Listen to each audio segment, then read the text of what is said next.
Alors bonjour tout le monde. Alors pour continuer avec le cours de biodiversité, après avoir vu donc la définition de biodiversité, les niveaux de biodiversité, passant par la notion d'espèce, les dimensions de la biodiversité, et chaque dimension a des indicateurs qui permettent de l'identifier. Là, on a vu les mesures de biodiversité, la différence entre richesse spécifique, la diversité spécifique, la diversité qu'on peut calculer avec donc des équations, des formules, diversité de Shannon, de Margalef, de Simpson. Et on a vu la diversité alpha, diversité bêta et gamma, les différences d'une diversité à échelle locale, à échelle régionale qui est gamma, et selon donc un gradient environnemental, un gradient géographique qui est donc la diversité bêta. Alors aujourd'hui, on va voir quel est l'effet de l'échelle spatiale sur la biodiversité. Alors la répartition de la biodiversité n'est pas la question qu'on demande, est-ce que la répartition de la biodiversité est uniforme à l'échelle de la planète ou non? Est-ce que toutes les régions présentent la même biodiversité ou bien il y a des régions qui sont plus riches en diversité spécifique que d'autres? Si oui, où se trouve cette diversité biologique? Alors, là, vous avez donc une carte donc des continents de notre planète Terre, avec donc l'Amérique du Nord, Canada et l'Amérique du Nord, qui est biogéographiquement fait partie du domaine néarctique. Ça, c'est en anglais, en français, c'est QUE. L'Amérique latine, donc c'est le domaine néotropical. Le domaine paléarctique, elle englobe le nord de l'Afrique, l'Europe, l'Eurosibérie et l'Asie occidentale. D'accord? Et puis vous avez le domaine endotropical avec l'Inde et la Chine et les îles Thaïlande, les îles ici du Pacifique. Et on a donc le domaine australien. D'accord. Alors, ils ont remarqué, donc l'analyse de la répartition, de voir où se trouve cette biodiversité, ils ont remarqué que les trois régions tropicales, c'est-à-dire néotropicales, afrotropicales, éthiopienne, et orientales, d'accord, contiennent les 2/3 des espèces actuelles, c'est-à-dire que les 2/3 de la biodiversité se trouvent à ce niveau. La région néotropicale est la plus riche en espèces terrestres et la région endotropicale et orientale est la plus riche en espèces marines. Alors si vous avez tous eu l'occasion de voir des documentaires de la fabuleuse biodiversité marine de cette région qui est riche en récifs coralliens, et qui dit récif corallien dit accompagné normalement avec une diversité marine très très très élevée. Alors, quels sont ces pays ou les régions avec une énorme diversité? Alors, les scientifiques se sont réunis pour identifier les régions ou bien les sites qui hébergent donc c'est une diversité très importante.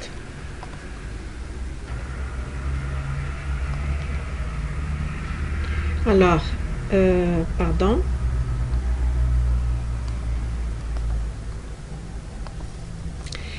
Donc, ils se sont réunis pour voir quelles sont les régions qui hébergent donc cette maximum de biodiversité. Ces zones qui présentent donc une haute richesse spécifique, ils les ont appelées les hotspots, ou les points chauds.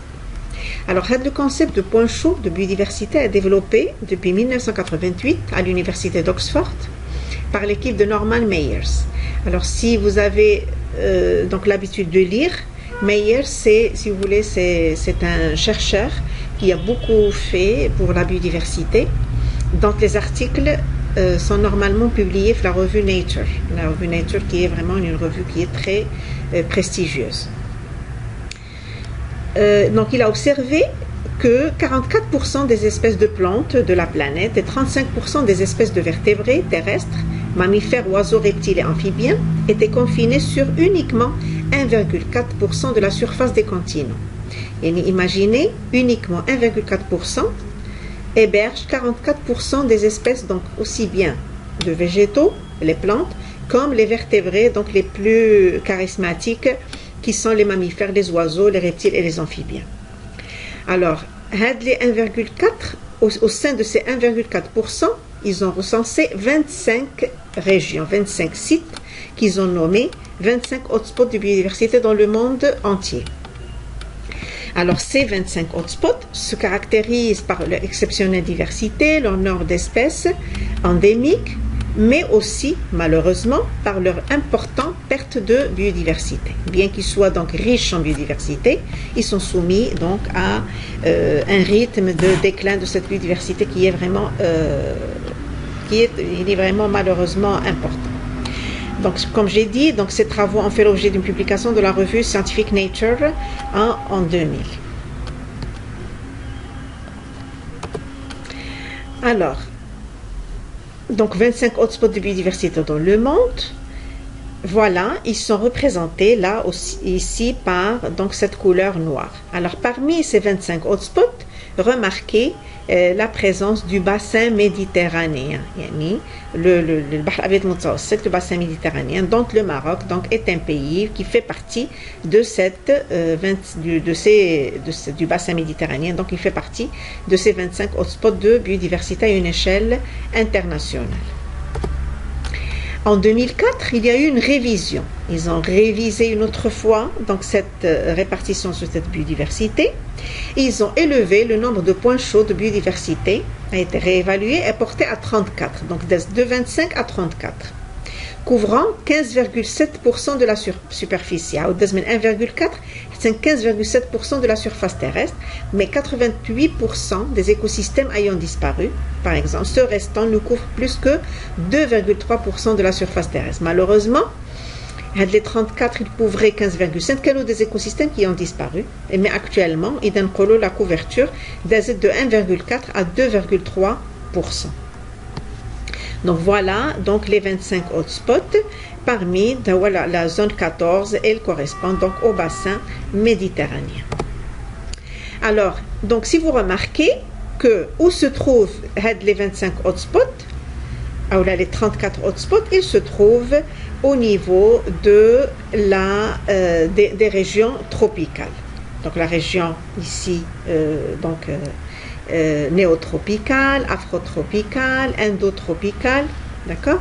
Donc la richesse en espèces, elle augmente des régions tempérées, de la région tempérée, on a la région, l'Amérique du Nord, Canada, l'Europe nordique, vers les régions tropicales. Un gradient donc croissant. Donc ceci, si on parle donc de latitude, point de vue latitudinal, donc la diversité ou la biodiversité donc augmente selon un gradient latitudinal, c'est-à-dire des régions tempérées vers les régions tropicales. Alors pour comparer, pour voir à quel point cette variation de richesse, la Thaïlande, donc ici, qui se trouve ici, possède 251 espèces de mammifères. À surface égale, la France n'en possède que 93. Donc la France, un pays qui se trouve dans une région tempérée, il a 93 espèces de mammifères, et la Thaïlande a une surface similaire, elle héberge 251 espèces de mammifères, malgré que les deux pays ont la même superficie. Un autre exemple montrant aussi donc cette variation de biodiversité entre régions tropicales et régions tempérées. 10 hectares de la forêt d'Amazone du Pérou, l'Amérique latine, de terre basse de la Malaisie, la région indotropicale, peuvent héberger jusqu'à 300 espèces d'arbres. D'accord? Les deux se trouvent dans une région tropicale. Alors que dans une forêt équivalente en Europe tempérée, ou les États-Unis, on ne trouve que 30 espèces. Il y a 300 espèces contre 30 espèces. D'accord? En espèces marines. En espèces marines, c'est la même chose. Donc la richesse augmente également des régions tempérées vers les régions tropicales. Un autre exemple pour les espèces marines, la grande barrière de récifs coralliens, les récifs coralliens marjane, au niveau de la côte de l'Australie, ici, on trouve 50 genres de coraux formant de récifs dans sa partie nord du côté de l'équateur. Plus on est proche de la partie tropicale, on a 50 genres de récifs. Alors, quand dans sa partie sud, très proche de l'Antarctique, on n'en trouve que 10 genres. Alors, les mécanismes expliquant ce gradient. La latitude. La latitude, c'est une variable de substitution pour certaines autres variables qui influencent le taux de spéciation, d'extinction ou d'immigration entre localités.